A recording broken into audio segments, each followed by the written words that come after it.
Welcome to paradigm classes. Students, हम लोग पढ़ रहे थे force of friction, law of motion में फोर्स ऑफ फ्रिक्शन पढ़ रहे थे। आज हम देखेंगे आगे और एंगल ऑफ फ्रिक्शन देख लिए थे। एंगल ऑफ फ्रिक्शन देख लिए थे, आज हम देखेंगे एंगल ऑफ रिपोज। तो देखेंगे एंगल ऑफ रिपोज क्या है।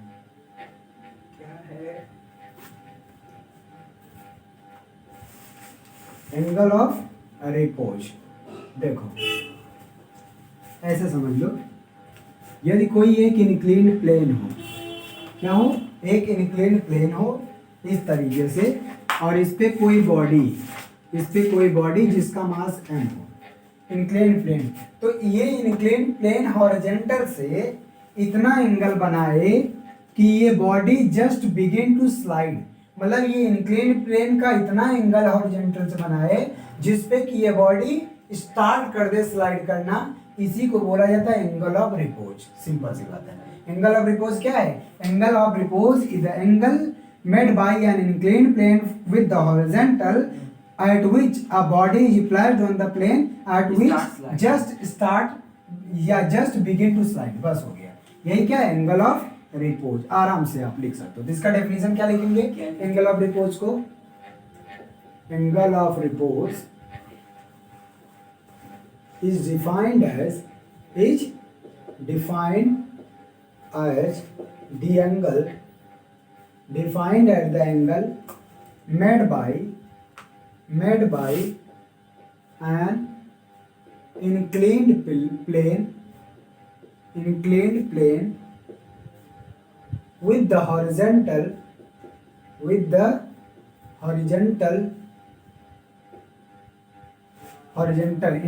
plane with the horizontal at which a body placed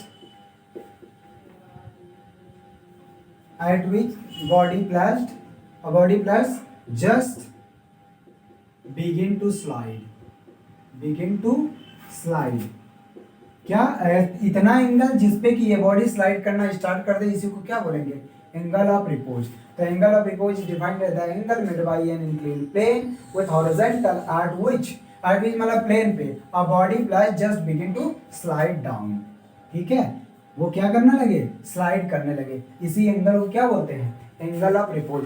अब हम देखेंगे कि कल हम एंगल ऑफ फ्रिक्शन पढ़े थे ना, तो एंगल ऑफ फ्रिक्शन और एंगल ऑफ रिपोज में रिलेशन क्या है। तो relation between angle of relation between angle of friction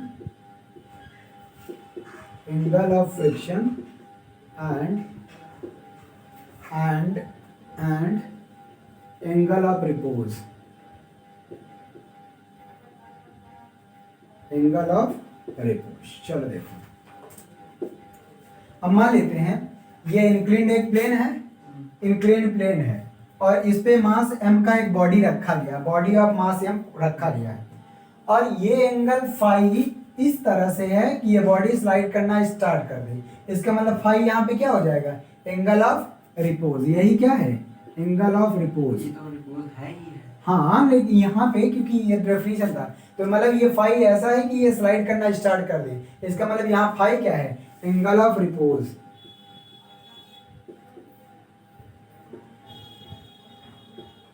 देखो एंगल ऑफ रिपोज, अब क्या काम करेंगे, देखो अब ये स्लाइड डाउन करने लगेगा, इसका मतलब इसका पहले तो डिवाइड कर दो, नीचे की तरफ क्या लगेगा mg, नीचे mg लगेगा, और ये फाई है तो ये क्या बनेगा, ये फाई है, तो सॉरी रुको, यहाँ नीचे की तरफ ये फाई है तो 90 माइनस फाई, और कल अभी इसको रिजॉल्व किए तो ये वाला कंपोनेंट कौन आएगा mg cos फाई, और इसका ये वाला कंपोनेंट आ जाएगा mg sin फाई। ये नहीं पता फिर से दिखा दे, देखो इसको यहाँ दिखा दो, ये फाई है ये 90, तो ये कितना बना 90 माइनस फाई, और ये 90 माइनस फाई बना, तो ये पूरा ये 90 है तो ये फाई बन जाएगा, और इसको ये फाई बन गया, और ये फाई के डायरेक्शन में रिजॉल्व करोगे तो mg cos फाई, और परपेंडिकुलर डायरेक्शन में mg sin फाई। अच्छा, क्योंकि ये बॉडी इस पे है, इस पे फोर्स लगा रही है mg का, ये डायरेक्शन में फोर्स लग रहा है इसका मतलब ये क्या है, इस पे नॉर्मल भी लगाएगा, नॉर्मल। अब देखो जब बॉडी इधर की तरफ स्लाइड करेगा तो हम जानते हैं कि अब यहाँ फ्रिक्शन पढ़ लिए, तो फ्रिक्शन फोर्स इस पे किधर किस डायरेक्शन में लगेगा, इस डायरेक्शन में फ्रिक्शन फोर्स लगेगा एफएस। और ये कह रहा है कि ये ऐसा एंगल है कि body just begin to slide down. इसका मतलब कौन सा फ्रिक्शन होगा, ये लिमिटिंग फ्रिक्शन, क्योंकि just begin to slide down, इतना फ्रिक्शन, इतना ये फोर्स लग रहा है कि ये जस्ट स्टार्ट हो गया। स्टार्ट कब, जब ये दोनों बराबर हो जाएंगे, बोलो ये फोर्स इक्वल हो जाएगा तब स्टार्ट कर देगा, ज्यादा रहेगा तो चलना शुरू हो ही जाएगा। ठीक, तो ये देखो अब ये स्लाइड करने लगा, इसका मतलब इस हॉरिजॉन्टल कंपोनेंट को, ये वाले कंपोनेंट को ये बैलेंस कर लेगा और नॉर्मल को ये बैलेंस कर लेगा। ठीक, तो एज चलेगा किससे, चलेगा इसी से, लेकिन जस्ट स्टार्ट, ये अभी फोर्स लग रहा था ना, तो मैक्सिमम फ्रिक्शन से के बराबर ये लगा तो स्टार्ट हुआ। अब नेट फोर्स जीरो हुआ तभी नहीं चलना शुरू किया, नेट फोर्स जीरो हुआ तो शुरू होने वाला। हाँ तो शुरू था तब। देखो जैसे ही इस पे फोर्स लगा, ये कह रहा है कि ये एंगल इतना है जिससे कि ये जस्ट स्टार्ट स्लाइड डाउन, इसका मतलब इसका स्टैटिक फ्रिक्शन कुछ न कुछ रहा होगा तब नहीं मूव किया, लेकिन मैक्सिमम स्टैटिक फ्रिक्शन के बाद जो इक्वल इतना फोर्स लगा तो वो स्लाइड करने शुरू हुआ।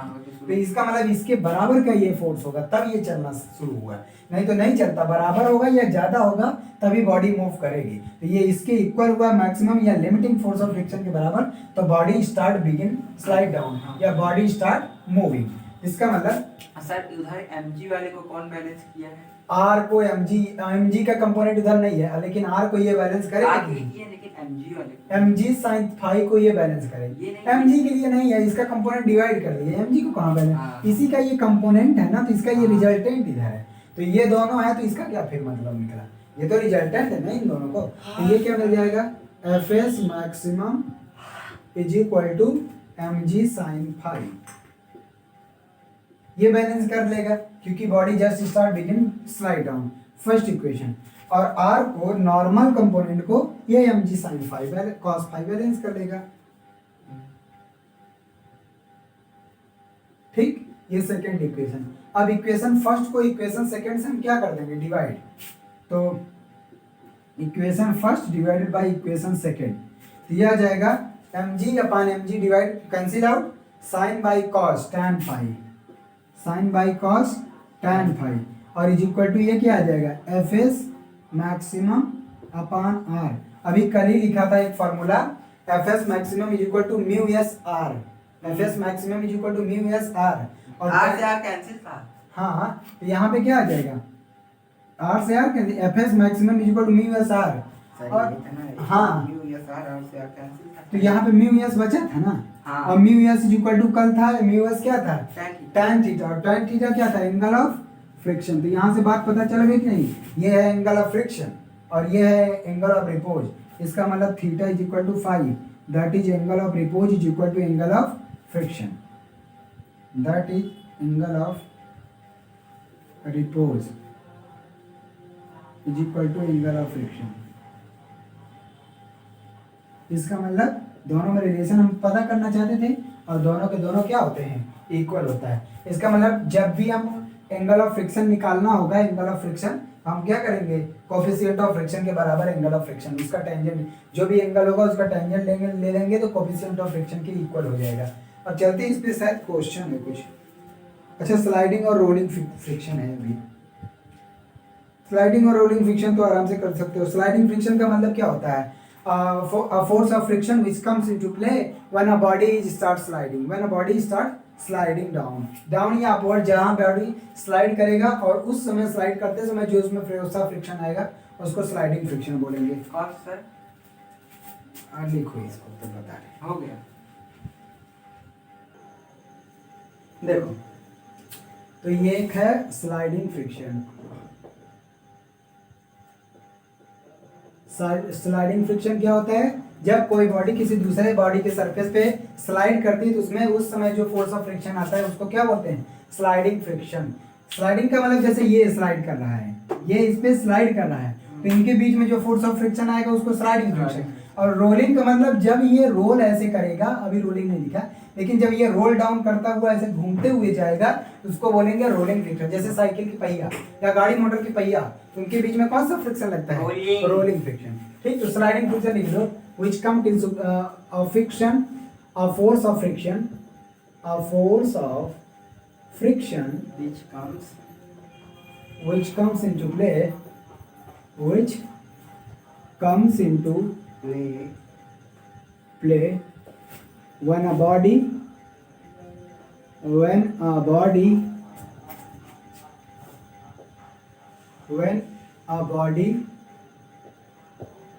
slides over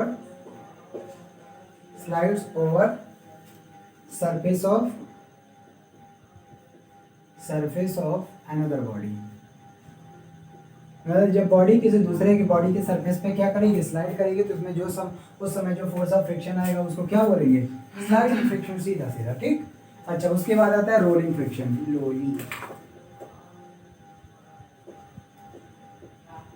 तो रोलिंग फ्रिक्शन का भी यही डेफिनेशन है, अ force of friction which comes into play when a body rolling over a surface. जब कोई बॉडी रोल डाउन करती है किसी सरफेस पे, उसको उस समय जो उसमें फोर्स ऑफ फ्रिक्शन आता है उसको क्या बोलते हैं, रोलिंग फ्रिक्शन। तो अ force of friction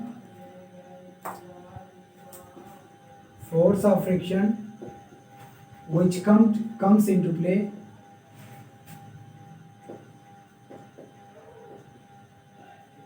when two body roll on surface when a body roll on another surface किसी दूसरे सरफेस पे क्या करती है, मूव रोल करती है। जैसे पहिया वाला केस देख लो, पहिया वाला केस में होते हैं ना ऐसे चक्का जाम। हाँ, तो जब ये इधर की तरफ मूव करेगा, रोल करते हुए जाएगा, इस पे स्लाइडिंग फ्रिक्शन और रोलिंग फ्रिक्शन, इस डायरेक्शन में रोलिंग फ्रिक्शन लगेगा। ठीक, अब इसी में देखो law of limiting rolling friction, limiting law of rolling friction है, उसी का फॉर्मूला है लॉ ऑफ रोलिंग फ्रिक्शन का। देख लो इसी में लॉ ऑफ रोलिंग फ्रिक्शन,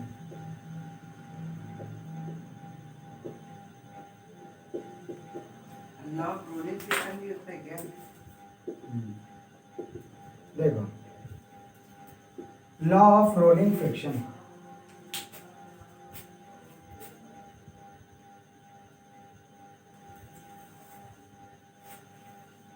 इसको हटाना पड़ेगा। ठीक है, देखो ऐसे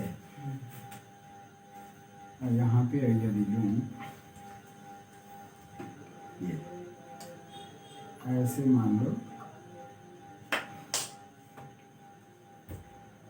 इससे पता चल रहा है जब बॉडी ऐसे मूव करेगी तो इनके बीच में फोर्स ऑफ फ्रिक्शन लगेगा ना, इसका कुछ ना कुछ रेडियस होगा, इसका कुछ ना कुछ रेडियस होगा। अगर ये बॉडी इस पे रोल कर रही है तो नॉर्मल इसका वेट कुछ ना कुछ नीचे की तरफ होगा, कुछ मास होगा, वेट होगा नीचे की तरफ, और वेट है तो ऊपर की तरफ क्या लगेगा, नॉर्मल फोर्स लगाएगा, ये नहीं नॉर्मल फोर्स लगाएगा ना। आप देखो तो ये बोलता है लॉ ऑफ रोलिंग फ्रिक्शन बोलता है कि जो ये रोलिंग फ्रिक्शन है एफ आर, ये directly proportional to normal force, ये नॉर्मल फोर्स के डायरेक्टली प्रोपोर्शनल होगा। मतलब जितना ज्यादा ये नॉर्मल में, या कह सकते हो जितना ज्यादा वेट होगा उतना ज्यादा फोर्स ऑफ फ्रिक्शन लगेगा।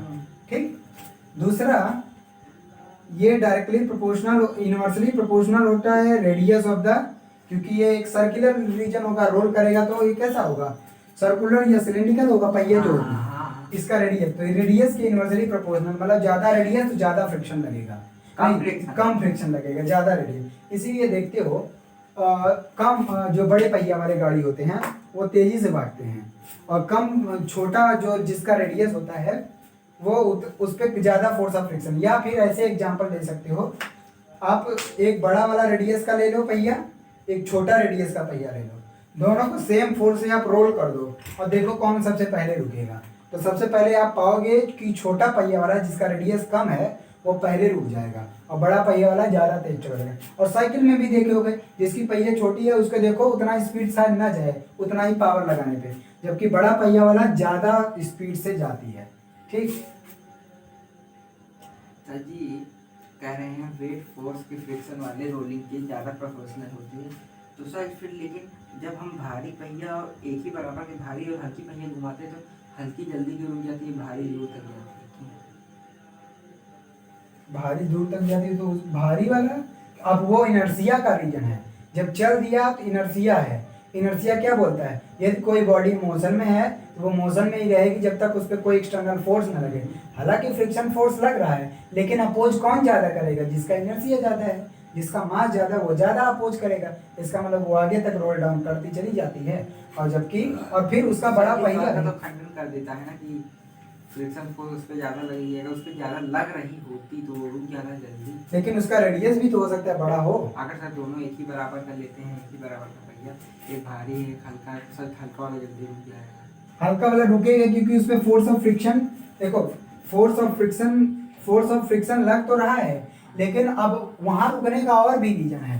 केवल सरफेस का फोर्स ऑफ फ्रिक्शन नहीं है, एयर का भी फोर्स ऑफ फ्रिक्शन है, और उसमें इनर्शिया मास ज्यादा है तो इनर्शिया वो अपोज करेगा। दोनों में फोर्स ऑफ फ्रिक्शन, अगर दोनों का रेडियस इक्वल है और वेट लेकिन ये है, तो मान रहा हूं कि ये फोर्स ऑफ फ्रिक्शन जो है अपोजिट डायरेक्शन में जो लग रहा है वो डायरेक्टली प्रोपोर्शनल है, मतलब कि भारी वाला जो वेट है उसमें जल्दी रुक जाना चाहिए। हाँ रुकना चाहिए, लेकिन उसमें एनर्जिया भी तो है। फोर्स ऑफ फ्रिक्शन अपोज कर रहा है, लेकिन एनर्जिया है वो अपोज करने नहीं देगा, क्योंकि एनर्जिया की प्रॉपर्टी है कि वो उसका अपोज करता है, अपने स्टेट में चेंज होने को अपोज करता है, इसलिए वो आगे बढ़ जाता है। बात सही है। ट्रक है, कार है, दोनों अगर सेम स्पीड से जा रही हैं, अगर दोनों पे एक साथ ब्रेक अप्लाई किया जाए तो ट्रक हो सकता है आगे, ट्रक हो सकता है क्या, ट्रक इतनी तुरंत नहीं रुकेगी जितनी तुरंत कार रुक जाएगी, कार तुरंत रुक जाएगी, ट्रक कुछ देर चलने के बाद रुकेगी। इसी तरह से ट्रेन भी देख लो, ट्रेन पे भी ब्रेक लगता है तुरंत थोड़ी ना रुक जाती है, वेट ज़्यादा है तो इनर्शिया, वहाँ पे भी इनर्शिया, ये भी बात सही है, लेकिन इनर्शिया का वहाँ ज़्यादा रोल आ जाता है। ठीक, अब जब इनको प्रोपोर्शनलिटी एक साथ करोगे तो एफ आर आएगा directly proportional to capital R by R, और प्रोपोर्शनलिटी का साइन हटाएंगे तो प्रोपोर्शनलिटी कांस्टेंट आएगा। F R is equal to आ जाएगा म्यू आर। म्यू आर का मतलब rolling force of friction, coefficient of rolling friction है। म्यू आर क्या है, coefficient of rolling friction, coefficient of rolling friction. तो इन सब की वैल्यू दी रहेगी, निकालना है, दिया रहेगा सब, हो गया। यही है क्या, और रोलिंग फ्रिक्शन का लॉ था, यही फार्मूला है। अब चलते इस क्वेश्चन करवा देते हैं।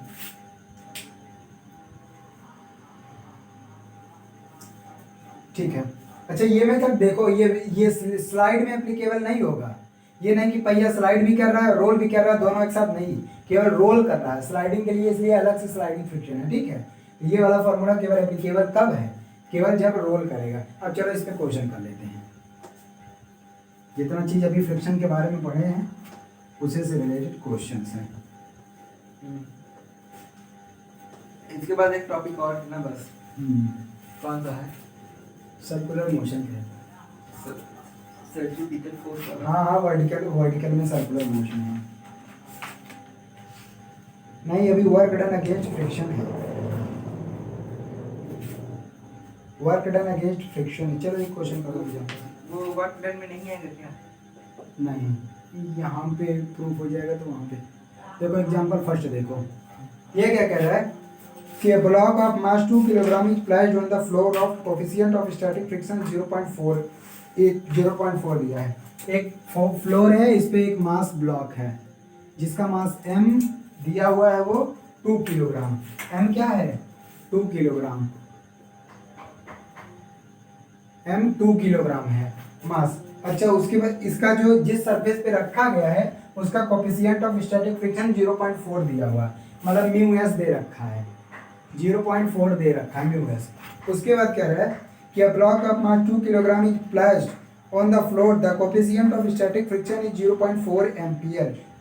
A force of friction of 2.9 Newton is applied on the block as shown in the figure। अच्छा, फिगर में दिया हुआ है, तो एक फोर्स ऑफ फ्रिक्शन इस पे अप्लाई किया जा रहा है और वो दे रखा है 2.5 न्यूटन का, 2.5 न्यूटन का इस पे फोर्स ऑफ फ्रिक्शन अप्लाई किया जा रहा है। Calculate the force of friction, नहीं यार इसमें coefficient of static, a force of friction of 2.9 Newton is applied on the block as shown in the figure. Calculate the force of friction between the block and the floor. Block और force के बीच में force of friction बताएं, दिया भी वही है और calculate करने के लिए भी वही दिया है। वही नहीं, इसमें लिखा है सीधा कि देखो ये कह रहा है कि फोर्स ऑफ फ्रिक्शन ऑफ 2. जो आंसर आया है वो फ्रिक्शन से ज्यादा होगा, तो मतलब वो वाला है। और अगर कम होगा तो वही देखो 2 किलोग्राम, चलो देखो फोर्स ऑफ फ्रिक्शन पूछ रहा है, देखो इधर कम है।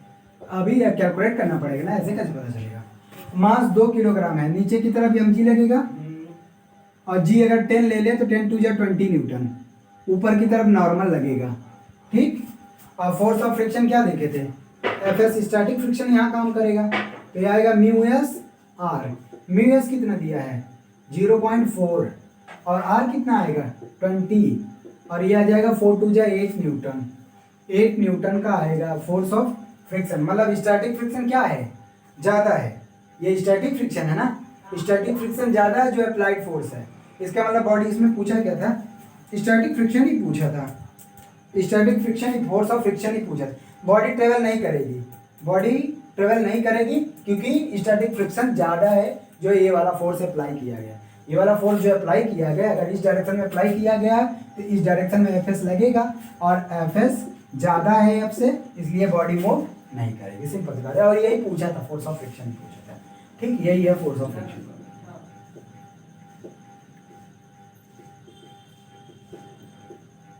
ठीक है, तो सिंपल था।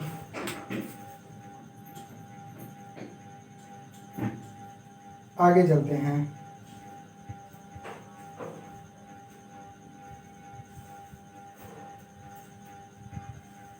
देखो इसमें पूछा क्या था, a block of mass 2 kilogram is pressed, ठीक है, अ force of friction of 2.5 Newton का फोर्स ऑफ फ्रिक्शन लग रहा है। लेकिन इसमें यार मुझे कुछ गलत दिख रहा है, इसमें क्वेश्चन में भी कह रहा है कि फोर्स ऑफ फ्रिक्शन 2.9 न्यूटन लगा रहा है। उसके बाद ये applied in the block as shown in the figure, calculate force of friction between the block and the floor.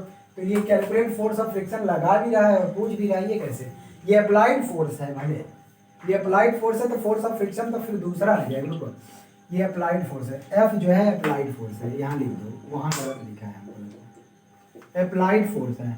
अब फोर्स ऑफ फ्रिक्शन, ये स्टैटिक, रुको, ये स्टैटिक फ्रिक्शन, ये स्टैटिक फ्रिक्शन है, स्टैटिक फोर्स ऑफ फ्रिक्शन है, static force of friction. इसका मतलब देखो, अब F S static force of friction applied force से ज़्यादा है, ये अप्लाइड फोर्स से क्या है ज़्यादा, इसका बॉडी मतलब body will not move, that is so body will not move. ये स्टैटिक फ्रिक्शन, ये स्टैटिक फोर्स ऑफ फ्रिक्शन है, मतलब मैक्सिमम इतना फोर्स वो लगा सकता है, मतलब कि इतना फोर्स लगाना पड़ेगा इसको मूव कराने के लिए। इसका मतलब ये है बॉडी विल नॉट मूव, जब मूव नहीं करेगा तो इसका मतलब पूछा इसमें कि फोर्स ऑफ फ्रिक्शन ये बॉडी कितना लगाएगा। तो जब इस पे अप्लाइड फोर्स 2.5 न्यूटन का लग रहा है, इसका मतलब, और ये क्या आ रहा है फोर्स ऑफ फ्रिक्शन 8 न्यूटन का, इसका मतलब अभी जो ये लगा रहा है वो इसके बराबर का न्यूटन फ्रिक्शन फोर्स अपोजिट में लगा रहा है, इसलिए मूव नहीं कर पा रहा है ना। ये उसकी लिमिट है कि इतना ज़्यादा अगर फोर्स लगाओगे 8 न्यूटन का, इस पे अप्लाइड फोर्स करोगे तब ये मूव करने लगेगा। लेकिन अब उतना तो है नहीं अप्लाइड फोर्स, उतना अप्लाइड फोर्स नहीं है, इसका मतलब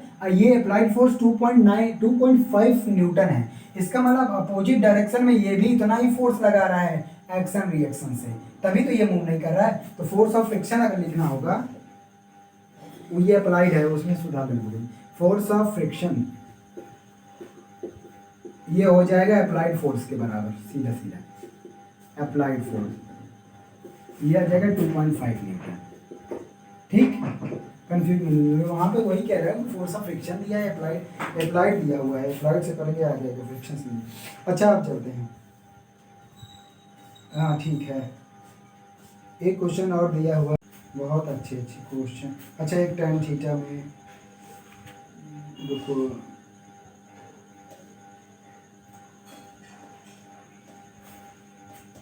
एक एनसीईआरटी नहीं, देखो ये का, a force of 45 newton is just sufficient to pull a block. देखो ये फिर यहाँ देखिए, ये 49 न्यूटन का फोर्स जस्ट सफिशिएंट, इसका मतलब ये कौन सा फोर्स है, लिमिटिंग फोर्स ऑफ फ्रिक्शन 49 के बाद, हाँ limiting force of FS maximum. ये कह रहा है कि इतना ये फोर्स है कि बस उसको स्लाइड डाउन कर देता है, जस्ट मोशन में ला देता है। तो जस्ट मोशन में लाने वाला कौन सा, static force of maximum static force of friction, उसी को लिमिटिंग फोर्स ऑफ फ्रिक्शन बोलते हैं। उसके बाद ये कह रहा है to pull the block of wood weighing 10 kilogram on the rough horizontal surface, calculate the coefficient of friction and angle of friction. तो coefficient of friction, force of friction दिया है एफ, 49 न्यूटन, और आर इससे पता चल जाएगा उसका wait यहाँ दिया से है। वो स्टैटिक फ्रिक्शन ही वो है ना, क्या कहते हैं। हाँ हाँ वही, तो जस्ट नहीं एफ एस मैक्सिमम, तो mu is equal to F by R आ जाएगा, दोनों दिया हुआ है। और उसके बाद पूछना है angle of friction tan theta उसको कोफिशिएंट, जब कोफिशिएंट आ जाएगा तो ये भी आ जाएगा। कर लोगी, करवा दो इसको, रहने देना वो। अच्छा, a cubical block rest on the inclined plane. अच्छा, ये क्यूबिकल ब्लॉक है, वो इंक्लाइंड प्लेन पे रेस्ट है, और plane of mu 1/√3 determine angle of inclination when the block just slide down. इसका मतलब एंगल ऑफ रिपोज पूछ रहा है, मतलब ऐसे है, ये थर्ड वाला क्वेश्चन सी ऐसे है। ये क्या है, एक ऐसे इंक्लाइंड प्लेन है, ठीक, और ये मान लेना कुछ एंगल है, और इस पे एक क्यूबिकल ब्लॉक रखा गया है, ठीक। नहीं चल रहा है। देखो ये क्या किया कि इसका म्यू दिया, वो कोफिशिएंट ऑफ फ्रिक्शन 1/√3 दिया है, तो ये कह रहा है cubical block determine the angle of inclination, मतलब फाई बताना है, angle of inclination when the block just slide down the incline plane. मतलब ये कह रहा है कि ये एंगल ऑफ इंक्लिनेशन बताओ जब block just begin to slide down. Just begin to slide down के लिए कौन सा एंगल, एंगल ऑफ रिपोज, और एंगल ऑफ रिपोज किसके बराबर था, angle of angle of friction, और एंगल ऑफ फ्रिक्शन क्या होता है, बोलो ये क्या है, एंगल ऑफ रिपोज उसको होता है ना, जब body just begin to slide down जिस एंगल पे करता है उसी को एंगल ऑफ रिपोज बोलते हैं। तो ये क्या है, angle of repose, angle of repose. और एंगल ऑफ रिपोज किसके बराबर होता है, अभी अभी प्रूव किया, एंगल ऑफ रिपोज थीटा के बराबर, that is angle of friction,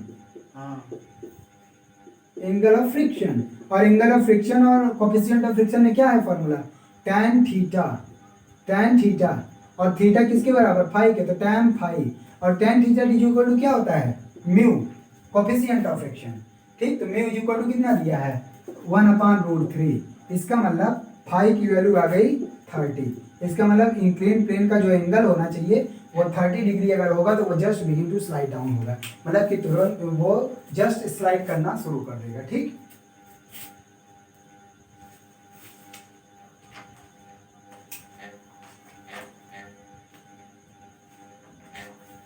ये सिंपल है।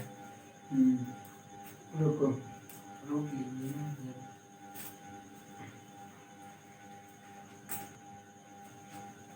पहला क्वेश्चन देखो, एनसीईआरटी का है ये question.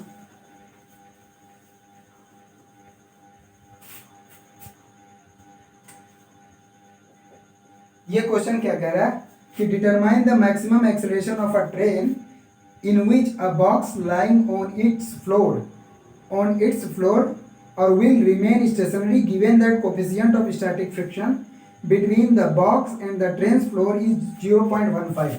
Coefficient of static friction दिया है ट्रेन और बॉक्स के बीच में, ट्रेन का जो फ्लोर है वो, और जी की वैल्यू यहाँ पे 10 लेने को कह रहा है, और मैक्सिमम जी की वैल्यू 10 मीटर पर सेकेंड स्क्वायर, और बॉक्स का वेट दिया हुआ है, बॉक्स का वेट नहीं दिया हुआ, ठीक है, नहीं दिया हुआ। देखो ऐसा है क्वेश्चन, मान लेते ये ट्रेन है, ठीक, ये ट्रेन है, इसमें क्वेश्चन कह रहा है कि इस ट्रेन के फ्लोर पे एक बॉक्स है, ठीक, बॉक्स का वेट हम m मान लेते हैं। अब ये ट्रेन चल रही है तो कह रहा है कि ट्रेन का मैक्सिमम एक्सेलरेशन बताओ आप, जिसमें कि एक बॉक्स रखा गया उसके फ्लोर पे और बॉक्स रिमेन स्टेशनरी। इस बात का ध्यान रखना है, बॉक्स क्या कर रहा है, विल रिमेन स्टेशनरी, मतलब बॉक्स इधर उधर, मतलब कि बॉक्स जो है ट्रेन के फ्लोर के रिस्पेक्ट में मूवमेंट ब्लॉक में नहीं हो रहा है, बात समझ में आ, स्टेशनरी।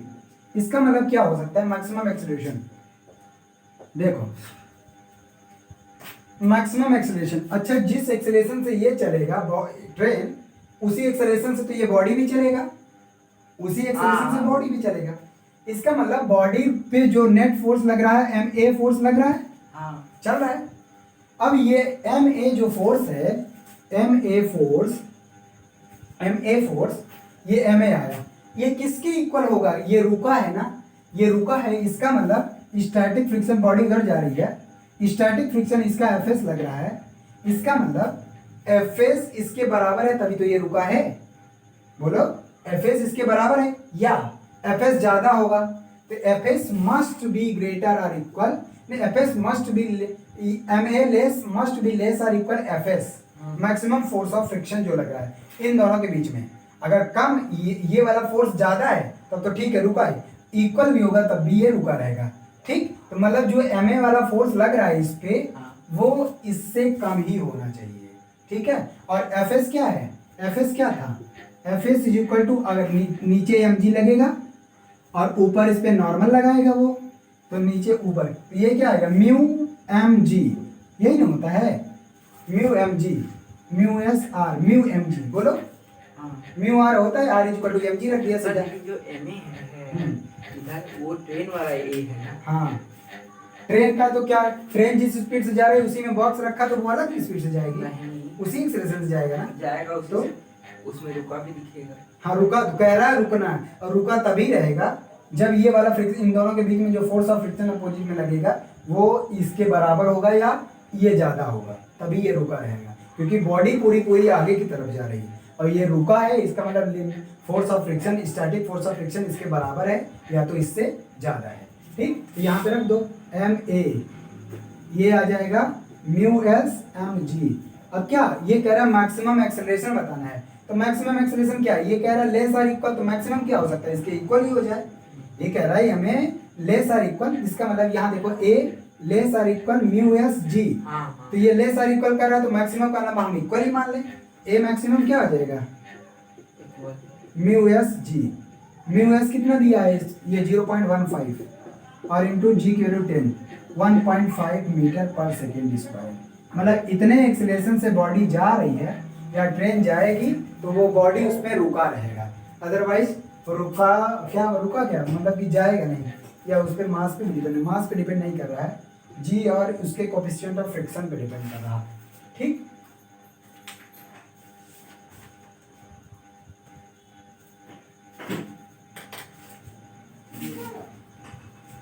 रुको, एक क्वेश्चन है बुलेट वाला करवा देते हैं, बहुत अच्छा क्वेश्चन है।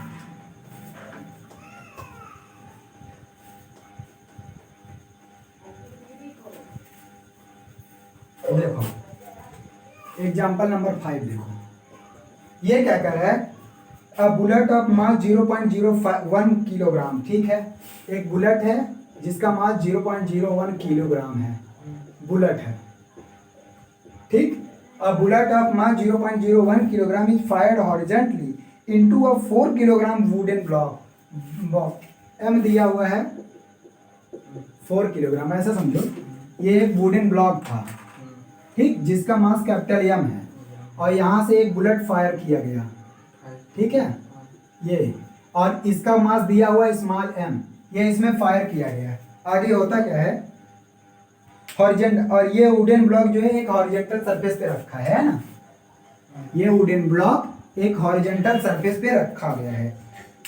उसके बाद कह रहा है कि the coefficient of kinetic friction between the block and the surface is 0.25। Block और सरफेस के बीच में कोफिशिएंट ऑफ काइनेटिक फ्रिक्शन दिया है 0.25। सर वो मूव कर रहा होगा तभी ये होगा। हाँ, तो मूव तो करेगा, ब्लॉक है, ब्लॉक गोली लगेगी, गोली इतनी तेज जाएगी तो मूव नहीं करेगा। सर ये लगने के बाद का है कि लगने के पहले? अरे मूव जब करेगी तब काइनेटिक फ्रिक्शन दिया हुआ है ना, कोफिशिएंट ऑफ काइनेटिक मतलब मूव, काइनेटिक फ्रिक्शन कब आएगा, जब मूव करेगा, मतलब अभी से मूव करेगा बॉडी, लड़ने के बाद। हाँ, तो और कैसे मूव करेगा, बिना लड़े कैसे मुझे move पहले से ही मूव कर नहीं, रुका हुआ है। क्वेश्चन पढ़ रहा हूँ तब भी क्वेश्चन क्या कह रहा है, देख रहे हो, रेस्ट ऑन हॉरिजेंटल सरफेस, सीधा सीधा दिया है। तो block 4 kilogram wooden block at rest on the horizontal surface, the coefficient of kinetic friction between the block and the surface 0.25, the bullet gets embedded in the block and the combination moves 20 metre before coming rest. पूरा पूरा combined, मतलब कि ये block है, block में गोली भी आ गई, ये दोनों जो है कितना 20 मीटर तक गई, कितना 20 मीटर तक गई बिफोर रेस्ट, यहाँ पे आ गई रेस्ट, फाइनल इनकी वेलोसिटी क्या आ गई, जीरो। अब देखो क्या कह रहा है, 20 metre before coming to rest with what speed did the bullet strike the block. Block जो है बुलेट को किस स्पीड से स्ट्राइक किया ये बताना है, ब्लॉक उसको किस स्पीड से स्ट्राइक किया। ठीक है, देखो तो यहाँ पे विथ व्हाट स्पीड है, what speed bullet strike the block. देखो अब देखो, जब बुलेट इसमें जाएगा हाँ। तो अब वो मूव करेगा, हम्म, मतलब बुलेट इसको लेके भागेगा, हाँ। और भागेगा तो इसमें काइनेटिक फ्रिक्शन आएगा। हम्म, तो दोनों का मास, इन दोनों का मास नीचे m प्लस एम जी हो जाएगा, हाँ। Capital M plus small M G, ठीक। हाँ। और ऊपर की तरफ नॉर्मल फोर्स लगेगा, हम्म, तो normal force F is equal to क्या आ गया, kinetic friction mu M G ना, M plus small M G, m plus small m G. नहीं R की वैल्यू कहाँ लिखी है अभी, R की वैल्यू केवल होगी, और कैपिटल M क्या है 4, और ये 0 पॉइंट, ठीक है अभी उसको बाद में रखेंगे। R की वैल्यू थी, समझ में आई। हाँ। अब लेकिन जब ये मूव कर रहा है, R मतलब रिएक्शन वाला। हाँ रिएक्शन नॉर्मल फोर्स, हाँ। R की वैल्यू पता चल गई। लेकिन जब बॉडी मोशन में है तो उसके कौन सा फोर्स ऑफ फ्रिक्शन लग रहा है, वो इधर की तरफ, काइनेटिक। और काइनेटिक फोर्स ऑफ फ्रिक्शन, इसका मतलब काइनेटिक फोर्स ऑफ फ्रिक्शन में क्या था फार्मूला, एफ के इज इक्वल टू म्यू के आर। म्यू के कितना दिया हुआ है, म्यू के दिया हुआ है, जो भी म्यू के लिखो capital M plus small M G, ठीक। इसका मतलब इतना ज्यादा फोर्स से ये जा रहा है, म्यू के m प्लस m। हाँ इतना ज्यादा फोर्स से आ रहा है, सर यहाँ पे m प्लस m क्यों लिखा? ये दोनों का ही है, आर की म्यू के आर नहीं हाँ। होता है, कहाँ हो म्यू के आर। अब देखो क्या कह रहा है, ये आ गया फोर्स ऑफ फ्रिक्शन। हाँ। अब ये फोर्स ऑफ फ्रिक्शन क्योंकि बॉडी आगे की तरफ जा रही है ना, हाँ। आगे नेट फोर्स इतना लग रहा होगा तभी ना बॉडी जा रही है, आगे नेट नेट फोर्स इतना, इसके बाद फ्रिक्शन फोर्स है, फ्रिक्शन फोर्स से। अरे ये काइनेटिक फ्रिक्शन है, हाँ वही काइनेटिक। जब बॉडी मोशन में है तो काइनेटिक फ्रिक्शन मतलब आगे की तरफ जो जिस काइनेटिक फ्रिक्शन पीछे की तरफ लगेगा ना। अरे लगता है लेकिन इसके बराबर का आगे की तरफ लग रहा है, तब ये जा रहा है। ज्यादा लगेगा तभी जाएगा, ज्यादा या जो बराबर लगेगा, हाँ। Net force zero. तुम केवल इसी में परेशान हो, कब से समझा रहा हूं, नेट फोर्स जीरो, बॉडी अगर मोशन में, न्यूटन फर्स्ट लॉ बोलता है नेट फोर्स जीरो भी रहता है तब भी बॉडी सेम डायरेक्शन में जाता है। पहली बात तो गोली लगा तब ये मोशन में आया, जब मोशन में आ गया तो इसका मतलब नेट फोर्स आगे की तरफ, ये फ्रिक्शन फोर्स इतना लगा रहा है, इसका मतलब इतना ही फोर्स आगे की तरफ लग रहा है तब तो ये मोशन में आया, वरना मोशन में कैसे जाता है। इसका मतलब कोई कोई एक्सेलरेशन आया होगा विद एक्सेलरेशन ए, तो क्या आएगा, ये मस्ट बी इक्वल टू जो जिस फोर्स से इसको लेके जा रहा है, तो कौन सा force, m plus small m into a, इस वाले फोर्स से इसको आगे की तरफ लेके जा रहा है। यही नहीं, अभी नहीं, हमको लगता है चैप्टर खत्म हो जाएगा, ये नहीं समझ पाओगे कब बराबर क्या ये फोर्स लगेगी, ये फोर्स कह रहा हूँ लगता है लेकिन तब भी बॉडी जा रही है, इसका मतलब इसके बराबर का फोर्स या इससे ज्यादा, तो हम बराबर मान के चलेंगे ना, ज्यादा तो कब, जब एक्सेलरेशन नहीं पता है। ये आ गया m plus small m into a. अब यहाँ पे क्या निकल जाएगा, एक्सेलरेशन निकल जाएगा, एक्सेलरेशन क्या आ जाएगा, m प्लस ये कैंसिल आउट हो गया, म्यू के जी, और म्यू के कितना है, म्यू के कितना दिया 0.25, और ये जी की वैल्यू 10 रख लो, 2.5 मीटर पर सेकेंड स्क्वायर क्या आ गया, एक्सेलरेशन आ गया। अब हमको निकालना है किस वेलोसिटी से ये इसको, क्योंकि ये रेस्ट में था, अब जब ये आएगा स्ट्राइक करेगा तो किस वेलोसिटी से इसको लेके जाए, किस वेलोसिटी से इसको स्ट्राइक किया, तो मान लेते हैं initial velocity square you square 2a। हाँ क्योंकि फाइनल वेलोसिटी हो गई 0, तो आ जाएगा v स्क्वायर u स्क्वायर और माइनस 2as, तो ये 0 हो गया, u स्क्वायर पूछा है माइनस 2as, तो ये आ गया।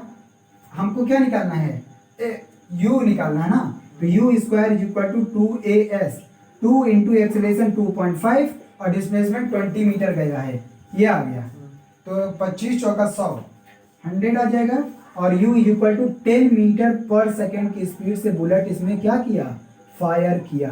बुलेट जो इसको स्ट्राइक किया वो 10 मीटर पर सेकेंड की स्पीड से स्ट्राइक किया, यही है आंसर। हो गया, और क्या था, और क्या पूछा है,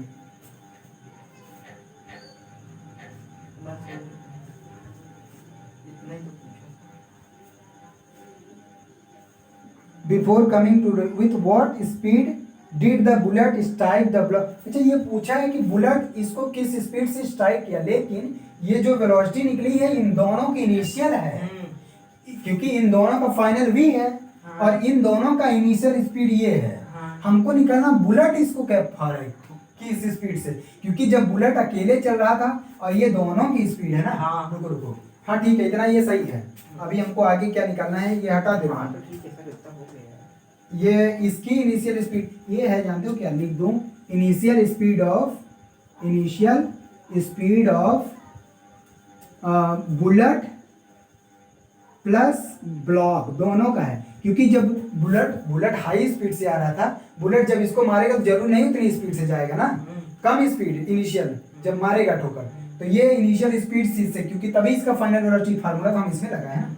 रुको, अब हमको निकालना है बुलेट के फर्क, तो यहाँ पे कौन सा फार्मूला लगेगा बताओ, कंजर्वेशन ऑफ मोमेंटम लगा दे। हाँ। सिंपल, क्योंकि बुलेट का स्पीड पहले कुछ थी, इसका स्पीड 0 था और फाइनल स्पीड ये हो गया दोनों का, बुलेट टकराने के बाद हाँ ये सर, स्पीड हुआ ना माने। 10 मीटर पर कंजर्वेशन ऑफ मोमेंटम। और कौन सा लगेगा, हाँ मतलब तेरा उसमें नहीं दिक्कत। By conservation of momentum, momentum conservation of momentum. m1 u1 और इधर हो जाएगा m1 देखो। u1 0 रहेगा। इसकी इनिशियल वेलोसिटी कह रहा किस स्पीड से स्टार्ट की, तो ये u1 मान लेता हूँ, हाँ और प्लस ये 0 है, तो 0। m इंटू 0, फाइनल वेलोसिटी दोनों की हो गई, हाँ फाइनल दोनों का m plus m। m plus small m, हाँ। और इनिशियल इनका फाइनल वेलोसिटी अभी अभी निकाला 10 मीटर पर सेकंड का शायद, या 10 रख दो, हमको u निकालना है। हाँ। तो u1 is equal to m plus small m by small m into u, और ये कितना आएगा, ये 4.01 और नीचे 0.01 का डिवाइड इंटू u 10, ये भी 2 डिजिट बाद, ये भी 2 डिजिट बाद 400, ये आ जाएगा 40.1 मीटर पर सेकंड। तभी तो कह रहा हूँ इतना ज़्यादा स्पीड से स्ट्राइक करेगा बुलेट, तब जाके आएगा। हो गया सर 400 होगा। 400 कैसे होगा, ये 2 डिजिट बाद ये तो ऐसे ही गायब हो गया, 401 आया और 10 का ज़्यादा आएगा यार। वही तो बोल रहा हूँ। रुको, 4010 आएगा। हाँ 400, ये कितना आएगा 401 इंटू 10, हाँ इतना मीटर पर सेकेंड, बहुत ज़्यादा है।